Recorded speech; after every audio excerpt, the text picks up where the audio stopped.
بچوں، سب سے پہلے تو یہ بتائیں کہ آپ لوگوں نے باقی اپنے کلاس فیلوز سے بات کی، ان کو بتایا، جس کے فون نمبرز آپ کے پاس ہیں سب بچوں کو بتائیں، بلائیں ان کو تاکہ وہ اپنی کلاس میں ہماری کلاس میں وہ شامل ہوں۔ تو ہمارا اس سیکنڈ ایئر کے بک میں سب سے پہلا چیپٹر ہے درجہ بندی یا کلاسیفیکیشن، یعنی انگلش میں اردو میں درجہ بندی ہے اور انگلش میں اس کو کلاسیفیکیشن کہتے ہیں۔ درجہ بندی انگریزی زبان کے لفظ کلاسیفیکیشن کا ترجمہ ہے۔ درجہ بندی سے مراد مختلف خیالات اور اشیاء کو ان کی مشابہت کی بنا پر اکٹھا کرنا اور عدم مشابہت کی بنا پر جدا کرنا ہوتا ہے۔ جیسے مطلب یہ ہے کہ جیسے جو ایک جیسی چیزیں ہیں ان کو ایک جگہ کرنا اور جو ان سے مختلف ہیں ان کو الگ کرنا، یعنی ایک ڈیزائن کی چیزیں، ایک ہی قسم کی چیزیں ایک جگہ ہوں اور دوسری قسم کی چیزیں جو ہیں وہ دوسری جگہ ہوں، اس سے الگ ہوں۔ تو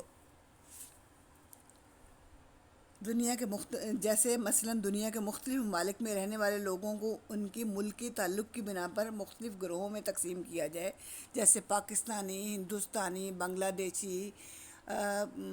یا برطانوی یا سعودی عربین یا جو کسی بھی ملک کے رہنے والے، ان سب ملکوں کے لوگوں کو ہم الگ الگ کریں، ان کو کیٹیگرائز کریں ملکوں کے حساب سے، تو ان کی علاقوں اور ملکوں کے حساب سے ان کی درجہ بندی ہوگی۔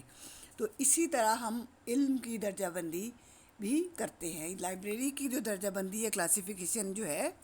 یہ علمی درجہ بندی ہے۔ لائبریری کی درجہ بندی کیوں ضروری ہے؟ کیونکہ لائبریری کی درجہ بندی کے بغیر ہم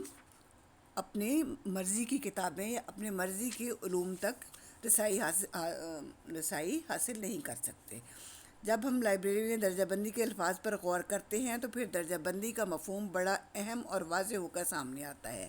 لائبریری کا بنیادی مقصد اپنے قارئین کو کم سے کم وقت میں زیادہ سے زیادہ مواد فراہم کرنا ہوتا ہے۔ اب اگر ہم ایک ایسی لائبریری کو سامنے رکھیں جس میں 200-300 کتب ہوں، تو اس میں کام کرنے والے لائبریرین کا یا متعلقہ فرد کے متعلق یہ کہہ سکتے ہیں کہ کتاب کا نام لیتے ہی وہ ہمارے لیے کتاب ڈھونڈ لے گا، نہیں، ایسا ممکن نہیں ہے۔ اس کو آپ کی مرضی کی کتاب ڈھونڈنے میں کئی دن لگ جائیں گے، کئی دن نہیں بلکہ اس کو کئی مہینے بھی لگ سکتے ہیں۔ لیکن جب ہم کتابوں کو درجہ بندی کے حساب سے رکھتے ہیں تو اس میں پھر یہ ہوتا ہے کہ وہ بہت کم وقت میں قارئین کا کم سے کم وقت صرف ہوتا ہے، ان تک ان کی مرضی کی کتاب جو ہے وہ پہنچ جاتی ہے۔ تو مثال کے طور پہ آپ کے سبجیکٹس ہیں،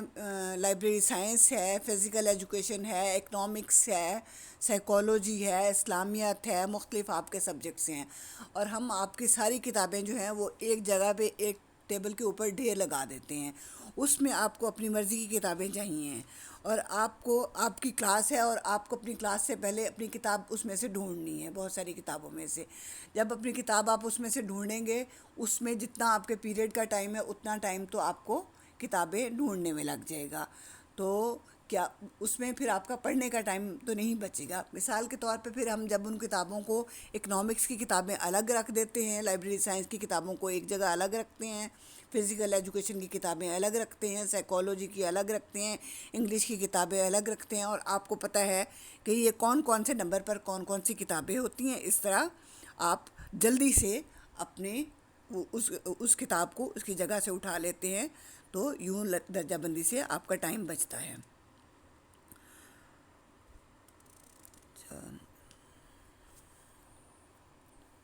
اور ٹائم بچانے کا جو کام ہے وہ صرف اسی صورت میں ممکن ہوتا ہے جب لائبریری مواد کو باقاعدہ کسی درجہ بندی اسکیم کے تحت ترتیب دیا گیا ہو۔ اس کے بعد جو ہے درجہ بندی کی مختلف تعریفیں ہیں۔ ابھی آپ کے ساتھ زیادہ بچے بھی نہیں آئے کلاس میں، تو اس لیے آج ہم بہت تھوڑا سا پڑھیں گے، تو زیادہ سے زیادہ بچوں کو بتائیں تو وہ کلاس میں آئیں، اور پھر کل ہم ساری ڈیفینیشنز پڑھیں گے انشاءاللہ تعالی۔ السلام علیکم، اللہ حافظ۔